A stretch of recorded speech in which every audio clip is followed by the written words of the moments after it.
Funções. Contextos reais. O conceito de função não é apenas utilizado na matemática, mas também em diversas áreas, e ajuda-nos a perceber melhor o que nos rodeia. Podemos aplicar funções em situações simples do cotidiano, como a idade de um grupo de amigos, ou o salário por hora de trabalho. Suponhamos, por exemplo, que um funcionário de uma empresa recebe 5 euros por cada hora de trabalho no horário normal. E por cada hora extra, recebe mais 2 euros. Ou seja, se trabalhar 9 horas, recebe 5 euros por cada hora, mais 2 euros pela hora extra. Se trabalhar 10 horas, recebe 5 euros por cada hora, mais 2 euros por cada hora extra. E assim sucessivamente até um máximo de 12 horas de trabalho. Assim, o salário é função do número de horas de trabalho.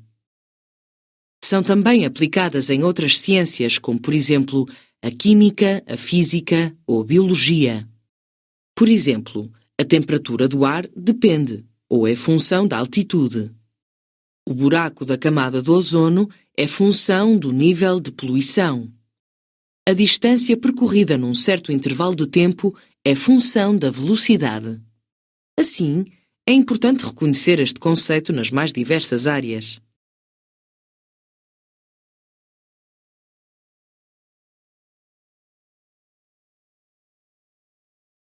O conceito de função é um dos mais utilizados em matemática.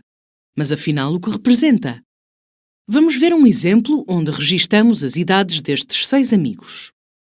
Se definirmos dois conjuntos, um conjunto A, cujos elementos são os nomes dos amigos, e um conjunto B, cujos elementos são as idades, podemos estabelecer duas correspondências entre os elementos destes dois conjuntos, de A para B ou de B para A.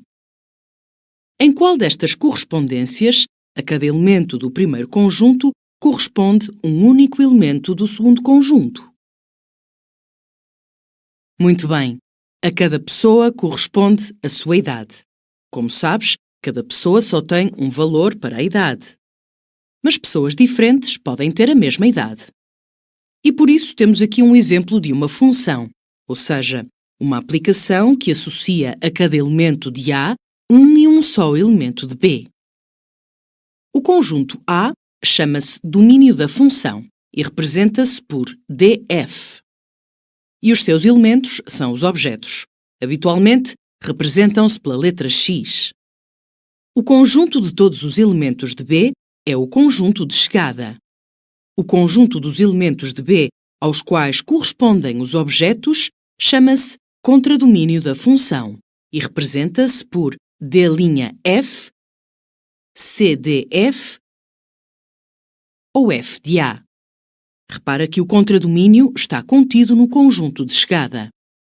Os elementos do contradomínio são as imagens. Habitualmente, representam-se pela letra Y. Nota que há elementos do conjunto de chegada que não pertencem ao contradomínio, pois não são imagem de nenhum objeto. Como a função f faz corresponder a cada objeto x uma única imagem, y, escrevemos f de x é igual a y. Por exemplo, a imagem do objeto João pela função f é 13. Escrevemos f de João igual a 13. Agora é a tua vez. Qual é a imagem de Xavier? A imagem do objeto Xavier pela função f é 15 e escrevemos f de Xavier igual a 15.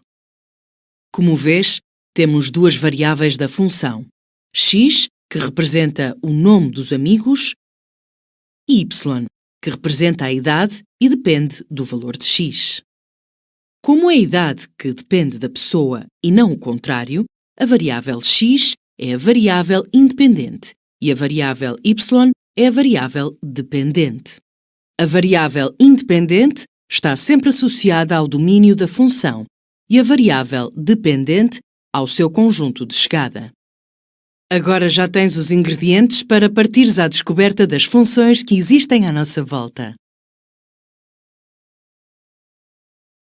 Resumindo, uma função f do conjunto A no conjunto B é uma correspondência que associa a cada elemento x de A, objeto, um e um só elemento de B, imagem, que se representa por f de x. X e y são as variáveis.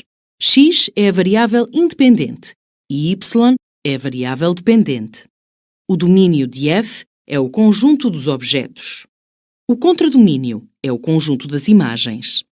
O conjunto B é o conjunto de chegada e contém o contradomínio.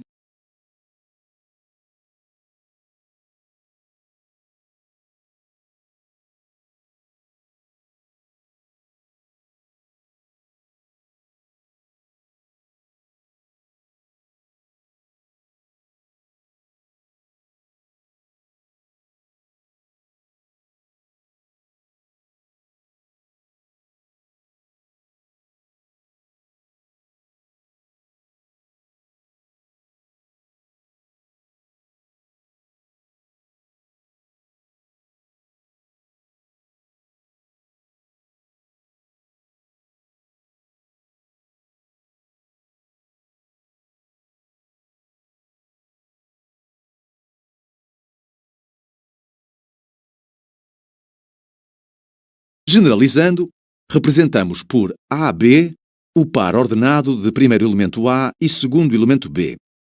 Dois pares ordenados, AB e CD, são iguais quando e apenas quando A é igual a C e B é igual a D.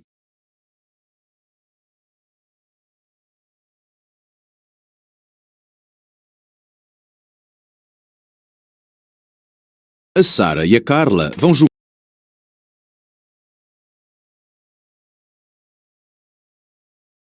Estes são os filhos do casal Andrade e vão ajudar-te a perceber o que é o gráfico de uma função. Considera, por exemplo, a função f, que ao conjunto dos filhos do casal Andrade faz corresponder a cor dos seus olhos. Existem neste exemplo duas variáveis, os filhos do casal Andrade e a cor dos olhos. Os elementos deste conjunto são João, Maria, Manuel e Cristina. E os deste são azul, verde e castanho. Uma vez que a cor dos olhos está dependente da pessoa e não o contrário, dizemos que a variável os filhos do casal Andrade é a variável independente. E a cor dos olhos é a variável dependente. A variável independente está sempre associada ao domínio da função e a variável dependente ao seu conjunto de chegada.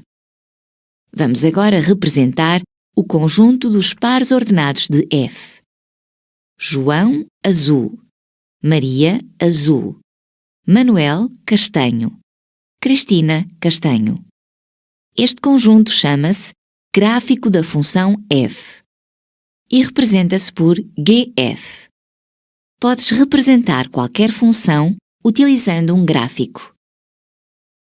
Resumindo, o gráfico de uma função f é o conjunto dos pares ordenados de f, sendo x a variável independente e y a variável dependente.